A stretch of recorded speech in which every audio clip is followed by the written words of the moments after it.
Assalamualaikum warahmatullahi wabarakatuh. Nama saya Eliarna Triandini, NIM D 2019-5023. Di sini saya akan mempresentasikan isi dari artikel saya yang berjudul Dampak Metode Belajar Secara Daring Terhadap Psikis Mahasiswa Selama Pandemi COVID-19. Sebelumnya, saya akan menjelaskan sedikit mengenai apa sih metode belajar daring itu. Surat edaran Mendikbud menyatakan agar seluruh kegiatan belajar mengajar baik di sekolah maupun di kampus perguruan tinggi menggunakan metode daring atau metode pembelajaran secara online sebagai upaya pencegahan terhadap perkembangan dan penyebaran penyakit virus corona atau COVID-19. Menggunakan media apa saja metode belajar daring itu, tugas-tugas yang diberikan kepada mahasiswa dengan metode daring dilakukan melalui berbagai media sosial seperti WhatsApp, Zoom, Google Meet, dan lain-lain. Apakah metode belajar secara daring sudah efektif pada situasi yang tidak memungkinkan seperti sekarang ini? Karena adanya virus corona, proses pembelajaran dan penugasan dianggap sudah efektif dalam pembelajaran jarak jauh.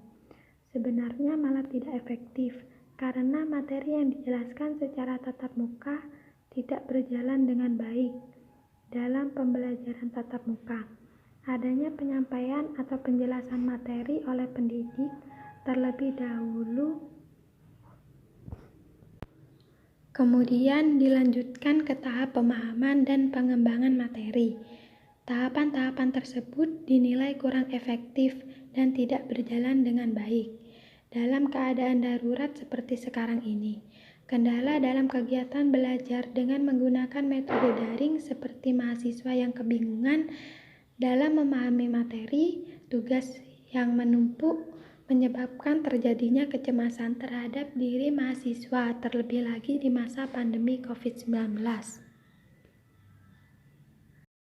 Selanjutnya ke pembahasan inti, yaitu apa saja sih dampak atau pengaruh dari metode belajar secara daring terhadap psikis atau kesehatan mental pada mahasiswa selama pandemi COVID-19. Dampaknya itu ada 3, yaitu kecemasan, stres, dan bahkan depresi.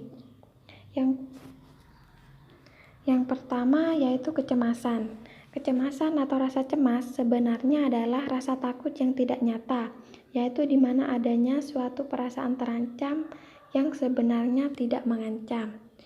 Penyebabnya yaitu kendala dalam kegiatan belajar dengan menggunakan metode daring seperti mahasiswa yang kebingungan dalam memahami materi, tugas yang menumpuk menyebabkan terjadinya kecemasan terhadap diri mahasiswa. Terlebih lagi di masa pandemi COVID-19, perasaan khawatir, perasaan tidak enak, tidak pasti atau perasaan takut dan tidak tenang sebagai akibat dari perasaan yang mengancam, di mana sumber nyata dari kecemasan yang tidak diketahui dengan pasti. Tips atau cara menghilangkan rasa cemas bisa dengan menarik nafas, lalu membuangnya, meminum segelas air putih agar agak sedikit tenang. Yang kedua yaitu stres. Stres adalah reaksi atau respon psikologis pada manusia saat dihadapkan dalam hal-hal yang dirasa sulit untuk dilalui atau dihadapi.